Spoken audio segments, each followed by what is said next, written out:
कौन बंदा बांग्लादेश में जाकर बांग्लादेशी पत्रकारों के सामने उनके ऑफिशियल प्रेस कॉन्फ्रेंस में बांग्लादेश हमें हरा ही नहीं सकती, वो एक ऑर्डिनरी सी टीम है जो 20 इंडियन विकेट्स लेने के काबिल ही नहीं है, ऐसा कह देगा। और फिर इससे जो आग लगेगी उसके जवाब में वो वर्ल्ड कप के ठीक पहले एक और प्रेस कॉन्फ्रेंस लेकर ये आने वाला बांग्लादेश का मैच हमारे बदले की घड़ी है, मैं इसका इंतजार कई सालों से कर रहा हूँ, ये तक कह देगा।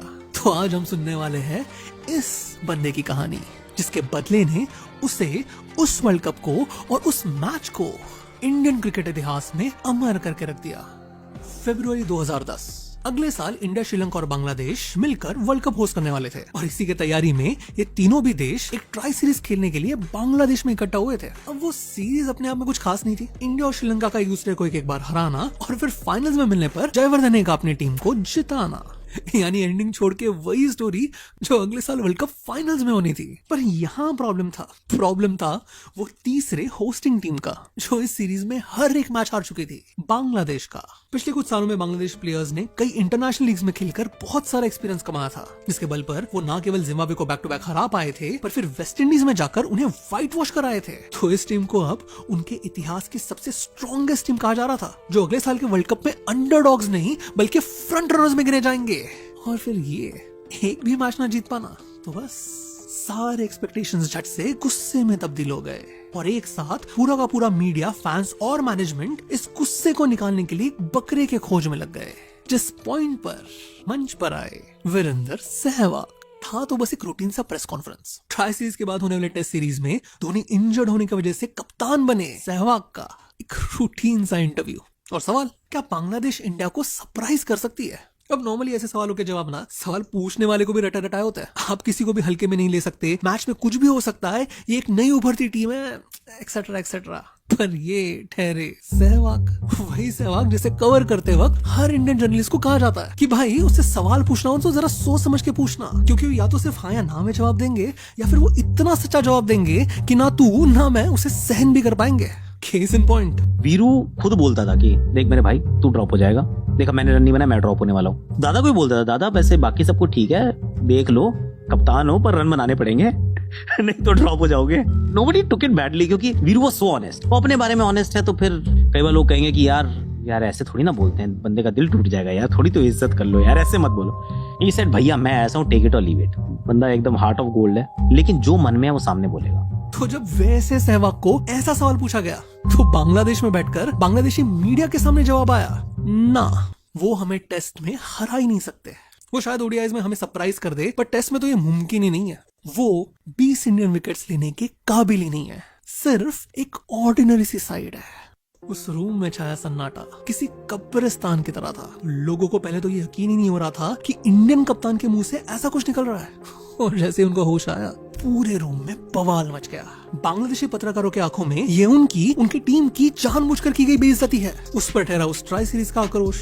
तो मैनेजमेंट ने बना बनाया बकरा देखा और आग भड़काने में कोई भी कसर ना छोड़ी। रातों रात सहवाग एक पूरे देश के जानी दुश्मन बन के रह गए और आग यहाँ तक फैल गई कि बांग्लादेशी टीम को भी बीच में उतरना पड़ा। उनके कोच का बयान, सहवाग को माइक से दूर रहना चाहिए, उसका ये स्टेटमेंट जल्दी उसे भारी पड़ सकता है, क्या पता अगले टेस्ट में।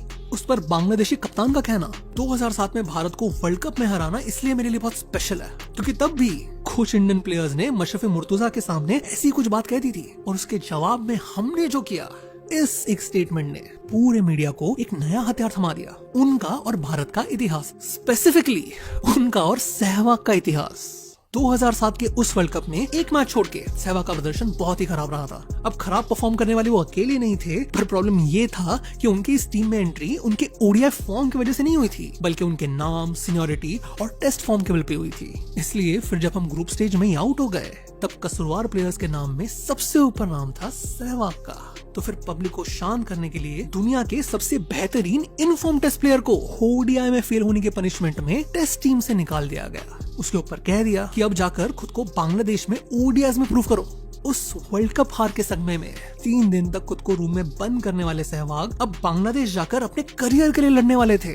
एक ऐसी लड़ाई जिसमें वो वक्त, सिचुएशन और प्रेशर के सामने हार गए, जिसके नतीजे में उन्हें सारे नेशनल टीम से ड्रॉप कर दिया गया। उनको जाकर डोमेस्टिक क्रिकेट खेलने को कह दिया गया। कई क्रिटिक्स के अनुसार सहवाग की अब टीम में वापसी करीब करीब नामुमकिन थी। अब भला वो कुंबले का जिसने अपने बोर्ड से झगड़ कर इस नामुमकिन को मुमकिन किया, और फिर भला उस सहवाग का जिसने फिर अपने फेवरेट मंच पर आकर अपने करियर को एक पुनर्जन्म दिया। इस पॉइंट तक तो सहवाग ओडीआई टेस्ट टीम के वाइस कप्तान तक बन गए थे, पर कोई इस बात को झुठला तो नहीं सकता था कि बांग्लादेश ने सहवाग का करियर करीब करीब खत्म करके रख दिया था। और मीडिया के अनुसार सहवाग अब इसी बात की भड़ास निकाल रहा था। तो धीरे धीरे करके सारी आंखें जल्दी होने वाले उस पहले टेस्ट की तरफ मुड़ने लगी, जहां उनकी टीम उस गुनहगार से मिलने वाली थी, उसे और उसकी टीम को सबक सिखाने वाली थी। पर नतीजा, फिर पहले दिन इंडिया को मुसीबत में जरूर डाला गया, पर फिर सचिन और सहवाग ने पारी संभाल ली, जिसके बाद इंडियन बॉलर्स ने पूरे बांग्लादेशी लाइनअप को दफना कर रख दिया। सहवाग ने कही बात, आखिरकार सचिन निकली, और इस बात से मानो सारे बांग्लादेशी फैंस का खून ही खौल गया। बात यहाँ तक पहुंच गई थी कि टीम मैनेजमेंट को प्रेस कॉन्फ्रेंस में सहवाग के जगह पर सचिन को भेजना पड़ा, बस सिचुएशन शांत करने के लिए। एक छोटे से प्रेस कॉन्फ्रेंस ने अगले साल के को होस्ट्स को अचानक राइवल्स में तब्दील कर दिया था, और शायद यही देखते हुए आईसीसी ने भी अनाउंस कर दिया वर्ल्ड कप की ओपनिंग मैच, यानी वो मैच जो सबसे ज्यादा व्यूअरशिप ला पाए, वो इंडिया वर्सेस बांग्लादेश की होगी। दुनिया के आंखों में ये बस उसी वर्ल्ड कप का एक रीमैच सा था, और क्यों ना हो, आखिर इस इंडियन टीम में 11 में से 7 प्लेयर्स उसी वर्ल्ड कप के थे, जिसमें कईयों ने उस वर्ल्ड कप को अपने करियर का सबसे दर्दनाक पल कहा था।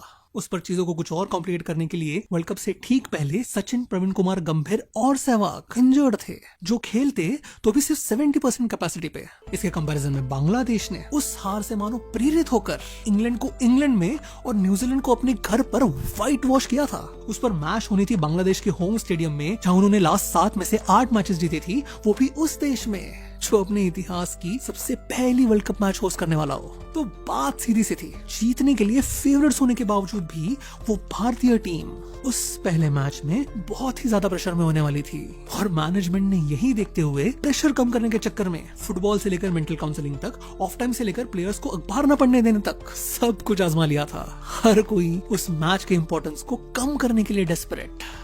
और ऐसे में मंच पर आए फिर एक बार वीरेंद्र सहवाग और बोले, ये मैच हमारे बदले की घड़ी है, मैं इस दिन का इंतजार कई सालों से कर रहा हूँ। इस स्टेटमेंट का असर ना बस आप इसी बात से समझ ले कि बांग्लादेशी गवर्नमेंट ने राइट प्रिवेंशन और पब्लिक सेफ्टी के तहत एक एडवाइजरी जारी कर दी कि मैच के दिनों में जरूरत ना पड़ने पर घर से बाहर ही ना निकले। उस पर गरीबों को पैसे देकर सड़कों से दूर रखना डिसाइड किया गया, और फाइनली 4 दिनों का नेशनल हॉलीडे तक डिक्लेयर कर दिया गया। ये मैच अब एक ज्वालामुखी सा बन चुका था, ऐसे न वैसे किसी पे तो फटना था, और इनिशियल आसार अच्छे नहीं थे, क्योंकि भारत वो टॉस हार गया। बांग्लादेशी कप्तान का प्लान बड़ा ही सिंपल था। एक्सेसिव ड्यू की वजह से वो मिरपुर का स्टेडियम चेस करने को सपोर्ट करता था, इसलिए पहला स्टेप टॉस जीतो। दूसरा स्टेप सहवाग को फंसाओ। इतिहास गवाह था कि जब जब सहवाग छूट गया तब तब उसने सिंगल हैंडेडली मैच खत्म ही कर दी। उस पर इस माहौल में उसका विकेट न केवल टीम का बल्कि पूरे स्टेडियम का मोरल बढ़ा देगा, इसलिए कुछ भी करके जल्द से जल्द उसकी विकेट लेनी जरूरी थी। और इसी की कोशिश में एक नई सी रणनीति आजमाई गई। 2008 में टीम में वापसी करने के बाद सहवाग की बैटिंग स्टाइल हल्की सी बदल सी गई थी। पहले जहां वो पहले बॉल से ही चढ़ जाते, वो अब इनिशियली बॉल मूवमेंट को देखना पसंद करते थे। उस पर इस मैच के पहले उसी बदले वाले इंटरव्यू में उन्होंने ये भी कहा था, मैं इस मैच में पूरे 50 ओवर्स खेलने वाला हूँ। तो इस सब को मिलाकर और उस पर उस क्राउड का इनिशियल प्रेशर डालकर ये सोचना गलत नहीं था कि सहवाग पहले थोड़ा डिफेंसिव खेलेंगे, उनके लिए सबसे अननेचुरल गेम। तो यही सही समय होगा उनका विकेट लेने का। पहले कुछ ओवर्स में जितना हो सके उतना सहवाग को स्ट्राइक पर रखो और अपने सारे स्ट्राइक बॉलर्स से हमला कराओ। सहवाग को सेटल होने दिए बगैर उनका विकेट चटका लो। और इसी प्लान से आगे भेजा गया बांग्लादेश के नए उभरते सेंसेशन शफीउल इस्लाम को, वो प्लेयर जिसका टेस्ट डेब्यू ही उसी ऑर्डिनरी साइड वाले टेस्ट में हुआ था, जिसका गर्म खून सहवाग के उन स्टेटमेंट से खौल उठा था, जिसने वो टेस्ट जीतने की जी तोड़ कोशिश की थी और उस सीरीज का बेस्ट पेस बॉलर तक बना था। तो आज बॉलिंग की शुरुआत करते हुए अपने 25,000 देशवासियों से घिरे हुए वो आज तक हुई हर एक तौहीन का बदला लेना चाहता था, और इसी इरादे से आई वो पहली बॉल, हल्की शॉट, हल्के वाइड और बाउंड्री के बाहर। सहवाग को समझने में ना शायद यही गलती लोग बार बार करता है। उनको ना डिप्लोमेसी समझ में आती है, ना टैक्टिक्स, ना माइंड गेम्स, ना स्ट्रैटेजी। उनका फंडा बड़ा सिंपल है, जो दिल में आए कर दो, जो दिमाग में बसे बोल दो। सोचने समझने के लिए जिंदगी लंबी नहीं है, इसलिए जो करना हो, जैसे भी करना हो कर दो यार। तो उनके मुंह से निकली हुई हर एक बात उनके दिल का सच थी। उनको सच में लगता था कि बांग्लादेश एक ऑर्डिनरी सी टीम है। उनको सच में लगता था कि वो उनको टेस्ट में हरा ही नहीं सकती। उनको सच में 50 ओवर्स खेल के निकालने थे और उनको सच में आज अपना बदला लेना था। पर वो चूहों की तरह छिपकर नहीं, शेर की तरह दहाड़ कर। ऐसी दहाड़ जो पहली बॉल में पूरे स्टेडियम को शांत कर दे, जो आगे जाकर इस बात का जीता जाता प्रूफ बने कि क्या होता है जब 100 के स्ट्राइक रेट पे खेलने वाला सिर्फ 34 बॉल्स तक टिकने वाला बंदा अचानक क्रीज से हटने का नाम ही ना ले। पहला ओवर 12 रन, दूसरा 12। जो 4 ओवर्स में सहवाग को टारगेट किया जाना था, वहां कुल मिलाकर 36 रन। बांग्लादेशी प्लान्स की इस कदर धज्जियां उड़ चुकी थी कि कप्तान शकीब को जबरन अपने पेसर्स हटाने पड़े और उनके जगह पे आए स्पिनर्स, जो सहवाग के मुताबिक। देखिए, मैंने स्पिनर्स को कभी बॉलर समझा ही नहीं, क्योंकि मुझे लगता था स्पिनर सिर्फ आते हैं और वो रन देने के लिए होते हैं। अब 2007 का मैच एक स्पिनर के हाथों गंवाने के कारण पहले 3 ओवर्स तक तो उन्होंने राह देखी, पर फिर रजाक के चौथे ओवर में एक के बाद एक 2 चौके। सहवाग के दिमाग में कैलकुलेशन बड़ा ही सिंपल था, 30 ओवर्स के अंदर सेंचुरी पूरी करो और उसके बाद मैच खत्म करो। जब ऑन पेस हो तब आराम से खेलो, पर जब मौका दिखे, जब मन करे, जब मूड हो, बाउंड्रीज की बौछार कर दो। 25 ओवर खत्म होते होते उस ग्राउंड में इतना सन्नाटा था कि मॉडल जुटाने के चक्कर में ऑर्गेनाइजर्स सहवाग को लोग बाउंसर्स बार बार रिप्ले पे दिखा रहे थे। एक बार तो उन्होंने वही एक बाउंसर्स 4 बार लगातार दिखाया। सहवाग ने ये सब देखा, मुस्कुराए और कुछ ही बॉल्स बाद बॉल को उन्हीं बाउंसर्स पर चीयर कर रहे क्राउड तक पहुंचा दिया। 30 ओवर्स खत्म होने पर न केवल हम 200 रन क्रॉस कर चुके थे, पर सहवाग ने अपनी करियर की 14वीं ओडीआई सेंचुरी पूरी की थी। सहवाग ने अपना पहला पड़ाव पूरा कर लिया था। अब बारी थी दूसरे की, यानी फाइनली अपने पांव से बेड़िया हटाने की।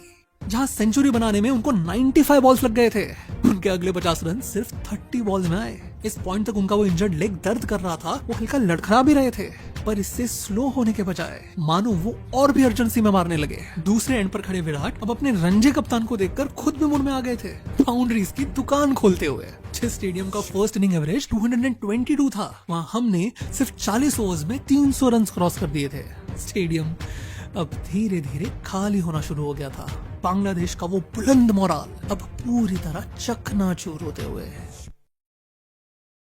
मैच खत्म होने पर जब सहवाग को पूछा गया कि 47वें ओवर में 175 पर आउट होना, 200 रन की इनिंग ना खेल पाना, क्या आपको इसका दुख है? तो उनका जवाब, ना, मैं उसके बारे में सोच नहीं रहा था। मेरा टारगेट तो सिर्फ और सिर्फ 50 ओवर्स खेलने का था। उसके अलावा मुझे किसी भी चीज की कोई परवाह नहीं।